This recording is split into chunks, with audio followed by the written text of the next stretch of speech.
Hello, and welcome to the Kimberly Cloud Show. I'm your host, Kimberly Cloud. Today we have a very, very special guest for the show today. Hi, everybody. Welcome to the Kimberly Cloud Show. I'm your host, Kimberly Cloud. Today I got a very, very special guest here for the show today. Can you go ahead and announce to the world who you are and where you're calling from? So I'm author Paul Rushworth-Brown, and I'm calling from Sydney, Australia. Welcome to sunny Sydney. What is the temperature out there, by the way? Today it's about 30 degrees. Okay. How can you tell me about your past leading up into your present? Sure. So I'm actually a high school teacher, educator, but prior to that, I've been teaching for about 23 years, and prior to that, I was a navvy. In other words, we used to build track out in the outback, out in the bush, in the desert.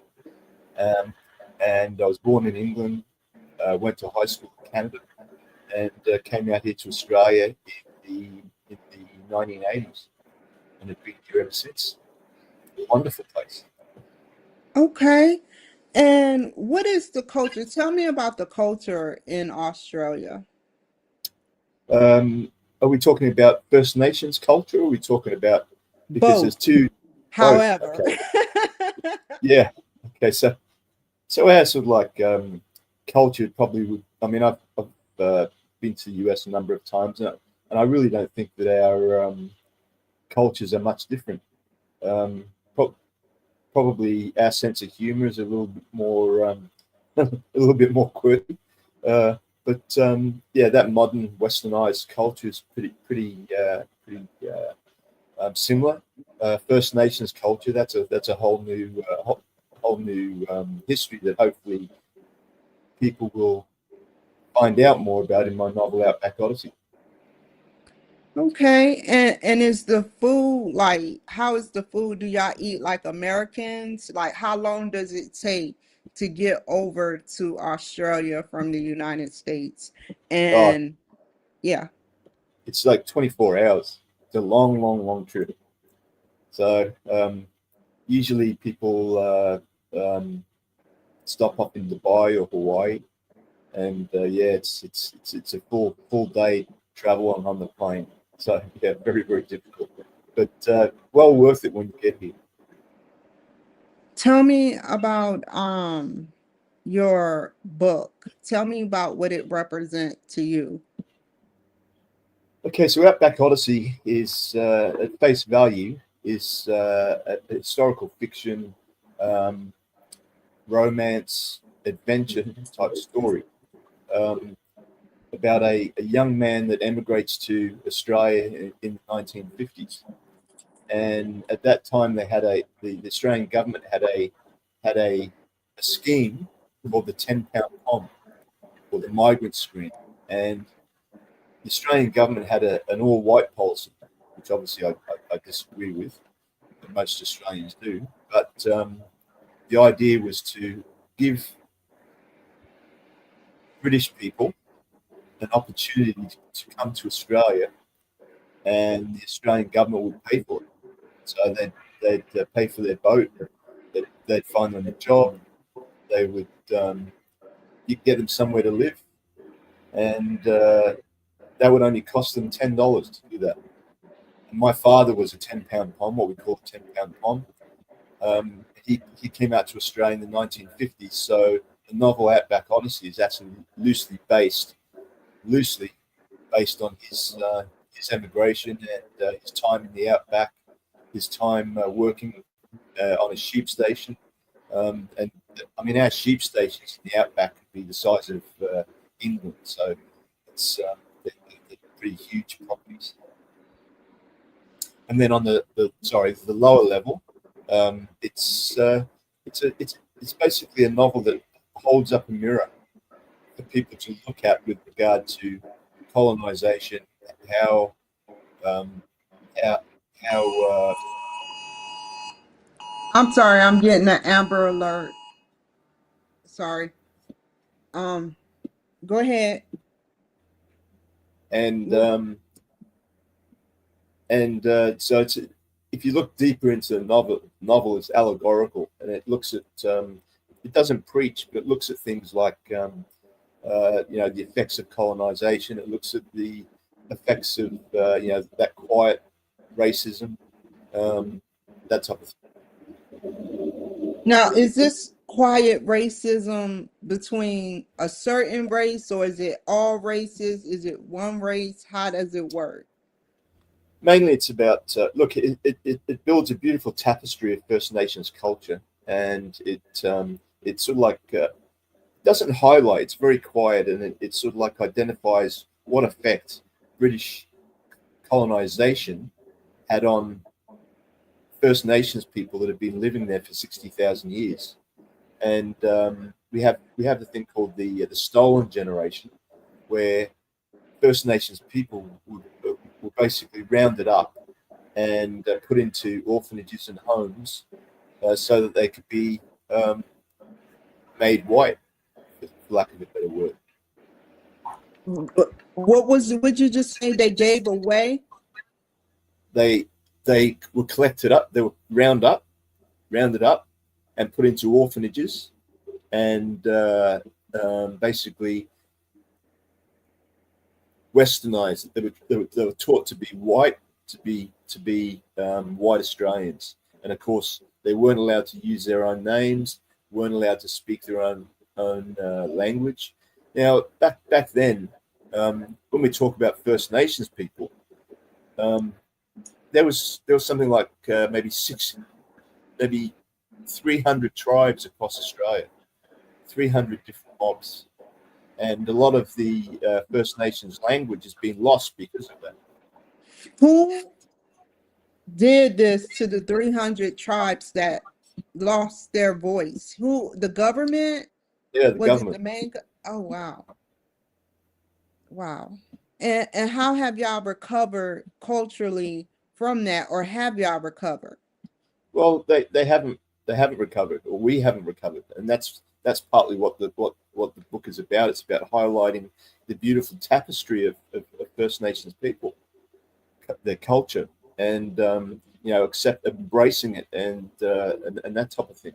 Now, back in 2023, Australia had a referendum to allow First Nations people to have a say in the Constitution, and the referendum was actually knocked back. So nothing's really changed since the British actually, some say invaded, some say settled in Australia. Do the First Nation, the people of the First Nation, have the right to advocate for themselves? Obviously, they don't, if they cannot speak their language and was taught to speak one unified language and was reprogrammed. What are your thoughts on that?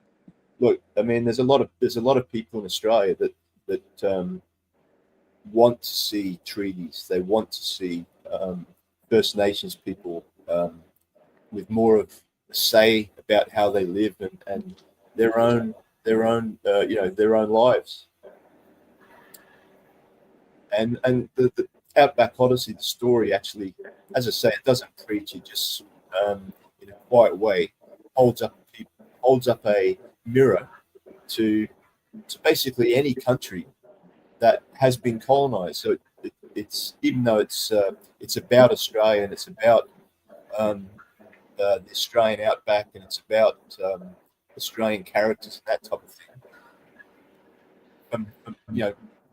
Many people can actually see the similarities between our First Nations people and sort of like the Indians in America, or the Eskimos in northern Canada. Okay, and so the recolonization and reprogram started happening because the tribes, the 300 tribes, been here for 60,000 years in Australia, and it started happening, the recolonization and reprogramming, from 1950 to 25. So that's like almost 75 to 100 years, almost a century. Yeah. Look, I mean, thank goodness the people of Australia have seen have this new wisdom where a lot of people are starting to say, hey, this isn't fair, you know. And that's what part of the referendum was about. It was about giving them their say, and allowing them their say in the Constitution. I mean, First Nations people in Australia, and look, I say First Nations people or Aboriginals, right? We don't use the word Indigenous anymore, but Aboriginal people, they didn't get the opportunity to vote until I think it was the 70s, right? Get out of here. It's true, yeah. And And okay. then, unlike all other Australians, if we don't vote, we get fined. But the Australian government didn't really care if they voted or not, so they didn't get fined. They were given the opportunity to vote, but if you want to vote, vote. If you don't. How did that make the people feel, and how have they took a step further towards freedom of speech? Well, there's a lot of I mean, now obviously now they've got the opportunity to vote, and now there's a lot of both Aboriginal people and white Australians that are speaking up, saying, "Look, this isn't fair. We need to change this." So, fortunately, as a species and as a country, we've grown since the 1950s, and there was a treaty down in Victoria that has just been passed. A lot of people have been fighting to sort of like give Aboriginal people more of a, I suppose, more of their land, basically. It's their land. They've been living here since 60,000 years, and I think one of the reasons the referendum didn't work was because white Australians are scared. They're scared of. I think they're scared of different things, and I think that's, I suppose, one of the important things about Outback Odyssey is that it in a very, very quiet and non-preaching way, it holds up a mirror to white Australians to say, look, First Nations people do have a beautiful culture. We should embrace that. And as time goes on, we're improving as a species. There's still a long way to go. We're improving as a species and as a country. Well said. And what if the indigenous people that are oppressed advocate properly? Would they get tossed in jail, or they get ticketed? How, like, you could, like, they couldn't vote until the 70s. I'm just curious to know, what do they do when they're being oppressed, and how do they maneuver around it by advocating and letting the government see that they're not a threat, but they are someone who is a citizen and is a voter? Look, that's a huge question because and I could probably talk about that for for an hour. But I suppose one way of saying it is that in areas of Australia where there's a high First Nations population, there's a lot of issues with alcohol abuse. There's a lot of legal issues with First Nations people put in jail, and unfortunately, usually the time in jail is put it this way, they tend to not last very long when they're in jail, because First Nations people they're so tied to the land, right? The land is like their church, and I suppose that sort of like culture is one of the, I suppose, is one of the rich things that comes out of Outback knowledge, Outback Odyssey. And there's a lot of things like mental health issues, and there's huge, huge social issues around Australia with regard to First Nations people. Okay, and tell me more about the territory portion. Let's rewind. So, in the African American and low immigration class people, they fight over territory, and it's a full-blown war in the United States secretively about this. Now, in Australia, obviously the indigenous people want their land, but they can't fight. So what is it that they do to make themselves known, and how do they grow and advocate and try to fight for their land? Well, there's a makeshift embassy behind the old government house in Canberra, right? And it's illegal. It's not supposed to be there, but they use that as their embassy. You spoke about war. There's no wars. First Nations people are quiet. I suppose quiet achievers. We've had a lot of like First Nations people, go to university. We've got First Nations people, some as senators in government and that type of thing. But there's still that marginalisation, right? So the way they tend to, I suppose, change things is in a quiet way about being there and sort of like trying to show other sort of like white Australians that there's nothing to be feared. I think the solution would be to everybody to get together in a meet and diversity and write down their issues they have and explain their issues that they have and try to come up with a solution. Even if they don't get along, maybe they have a resolution, you know. How do you feel Yeah. about that scenario? Do you think that something can transpire if the government in Australia can come up with a solution for the indigenous people to own or have their property rights or own their land? Look, that's been spoken about for 20 years. And as I say, in Victoria, they just passed a treaty where, like for instance, Uluru, which some of you may have heard of, which is like the big monolith in the middle of Australia. The Australian government has given that back to Aboriginal people, right? So that land around Uluru, which is quite sacred to them, actually belongs to Aboriginal people, right? And quietly and slowly, those types of things are starting to happen. Like for instance, behind me is Tataguta, which is another sort of like sacred place for Aboriginal First Nations people. That's being given back to them. But Good.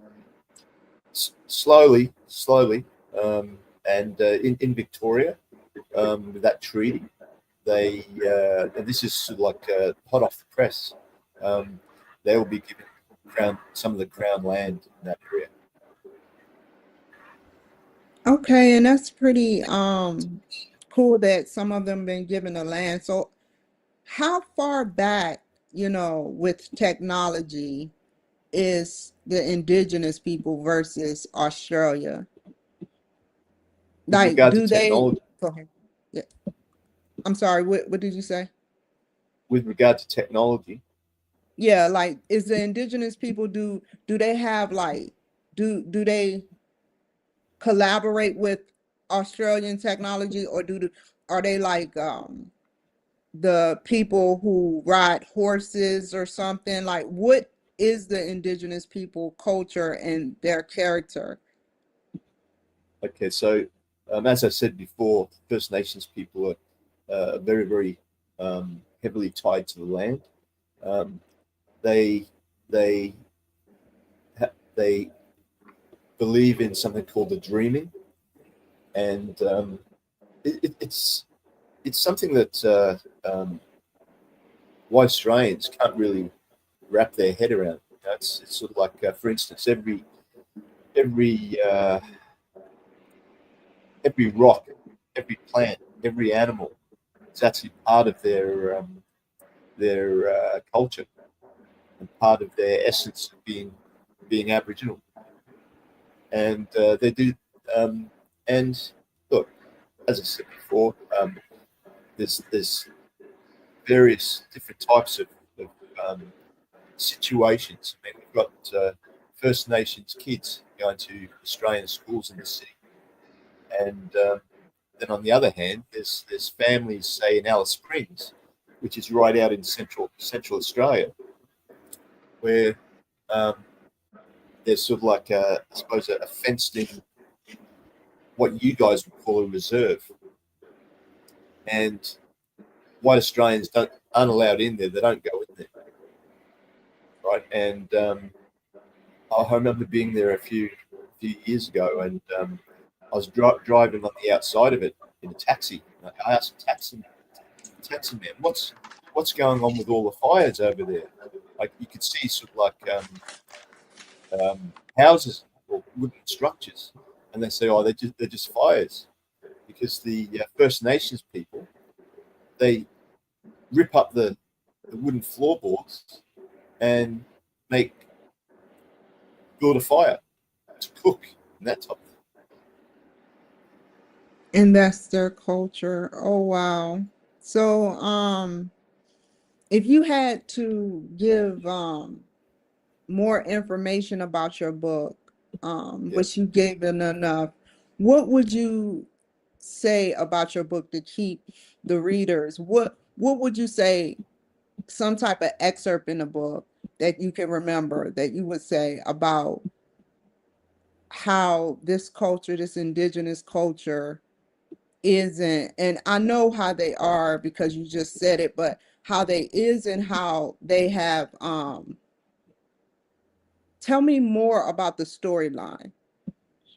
Okay, so storyline, just quickly, is about a young Englishman that emigrates to the Outback in 1950s Australia, and it's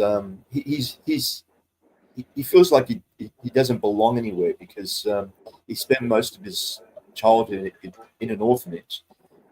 He tried to join the services, but couldn't. And then his plan B was to come to Australia. So he arrives in Australia, and he doesn't feel like he belongs anywhere. So they send him out to the Outback, and he works on a sheep station. And through that work, he got to know First Nation stockmen, who are arguably the best in the world. And one of their elders or senior people actually takes him under their wing, and basically teaches him the ways of the Outback, how to survive. And then there's a love interest between Jimmy and the young white woman that actually owns the station, or the huge farm. Then she's going to lose that because there's a court case, and her uncle, who's the antagonist in the novel, he's trying to get a hold of her farm, which was left to her in the will. So the only way that she can keep the station is by Jimmy helping her to find something called Weiberg's gold, which is a true story. And there's still people out there in Australia looking for Weiberg's gold. And Is it real? Yeah. Oh, wow. Okay. Yeah. And I can't say too much to spoil it, but it's and through those connections with the First Nations elder, who's called Uncle Jarrah, because in Australia we respect our First Nations people by calling them, the older ones, the elders, by calling them uncle and auntie, right? So Uncle Jarrah basically takes him into the village, and Jimmy eventually becomes initiated as a First Nations person. Okay, right? And, that is and just awesome. and just through those processes, it in an allegorical way, it gives you an opportunity to see behind that, I suppose, that wall of First Nations culture into the nitty gritty, and things like that I've spoken about, like First Nations culture, and I did a huge amount of research. I went into sort of like databases, like going back into the 1800s, to look at sort of like this very, very strong initiation process. Anyway, What he becomes the first. we're Sorry. running out of time, Paul. So what made you pursue this book? What clicked in your head that you said, you know what, I'm going to take and stand for the indigenous people? What happened? A couple of things. The first thing was that the referendum being knocked back. I thought that was extremely unfair, but I've been on and that silence, keeping them in silence, I think is very unfair. And I've been in a similar situation, where I was asked to be silent. It's not a nice way to be. So if you add all those things up, that's part of it. The other part of it is I've written 3 other books, historical fiction books, and I wanted this 4th book to actually mean something. I wanted it to be important. I wanted it to change how humans see First Nations people, how their culture should be appreciated and not hidden. I wanted to show how a young white immigrant, how his beliefs about First Nations people, how they changed over a period of time, and how he was able to, rather than fear it, but to embrace it, their culture. Well said, Paul. And how, if where are you going in the future with this book? Well, the one thing about my novels is I love twists and turns, right? And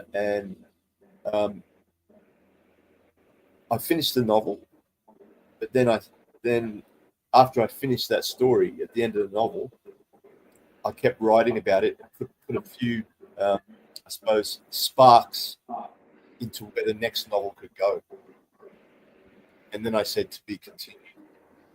But obviously, it depends on how Outback Odyssey is, I suppose, appreciated by the public, to whether I write another one. I'll definitely write another book, but I don't. I mean, I've been told that to the people that have read this book, that it could be the most important novel from an Australian author in the last decade. Yeah, you said something about To Kill a Mockingbird, how it kind of compares to that. And To Kill a Mockingbird, I remember I was in 9th grade and read or saw the movie, so I get what you're saying. How can the people reach you, Paul? Okay, so I've got a website, www.paulrushworth-brown.com, or if they just do a Google search on Paul Rushworth-Brown, all the information about Outback Odyssey and my other 3 novels come up. But I think Outback Odyssey, even though it's from an Australian author and it's an Australian story, I believe it's very, very relevant to any of our species in the world. Well said, well said. Stay on the line, Paul. I'll leave it there. Thank you guys. I appreciate you guys for joining my show today. Be safe, take care, and I will see you guys another time. Bye.